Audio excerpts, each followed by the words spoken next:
d'état-major du Sénégal, M. Ibrahim Dramé. Oui, c'est ça. Messieurs les médiateurs financiers, oui. Mesdames, Messieurs les participants,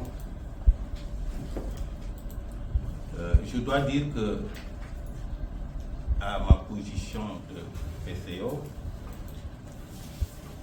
je suis avec beaucoup d'enthousiasme, mais aussi de fierté, les activités quotidiennes de l'Observatoire à travers le pays. Et à ce titre, vous me permettrez tout d'abord de remercier, mais alors très chaleureusement, de vous remercier très chaleureusement pour votre présence dans cette journée de réflexion stratégique exécutive, journée visant à évaluer la pertinence et l'impact de l'intervention de l'OQSF auprès des populations cibles, des autres acteurs et dans l'écosystème financier de façon plus générale. À cet effet, après une quinzaine d'années, donc depuis le décret 2009-95 du 6 février 2009, une quinzaine d'années donc d'exercice marqué par des résultats significatifs enregistrés avec des moyens juridiques et financiers limités. Le diagnostic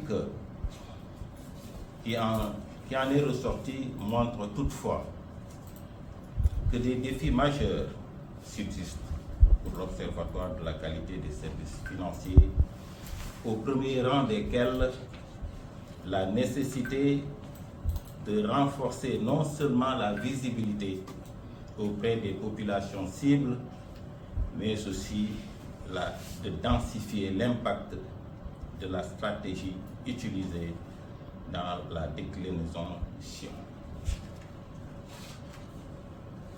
Cette journée de réflexion revêt une importance capitale pour l'OQSF, mais également pour les différents partenaires, les usagers et les hautes autorités, car elle devrait permettre de répondre à une question centrale qui est la suivante.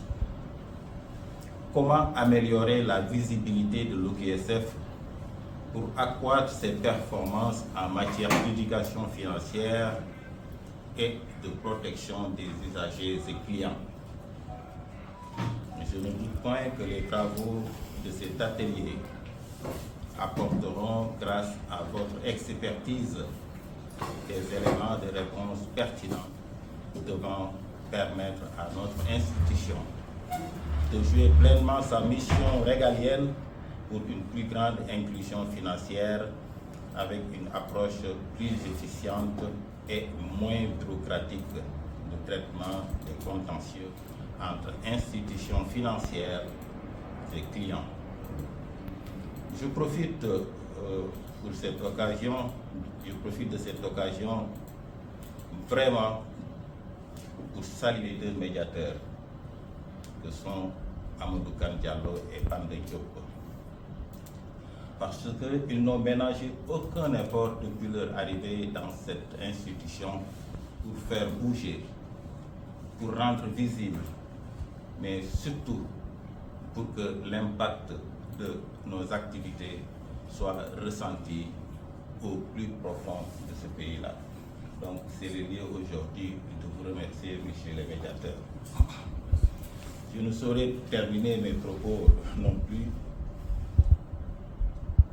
sans renouveler, et là j'ai dit au nom du ministre des Finances et du Budget, parce que depuis qu'il a été installé dans ses fonctions, il suit, j'allais dire même il surveille de très près l'activité de notre institution, les activités de notre institution. Et donc c'est le lieu vraiment, parce qu'avec les retours très positifs que nous avons du cabinet du ministre depuis leur installation, aussi courte soit-elle, donc je voudrais en profiter aujourd'hui pour agir et remercier le secrétaire exécutif ici présent pour les initiatives audacieuses qu'il ne cesse de prendre au service des populations, des régulateurs, des opérateurs financiers et des pouvoirs publics. Mais également, mes remerciements vont à toute son équipe.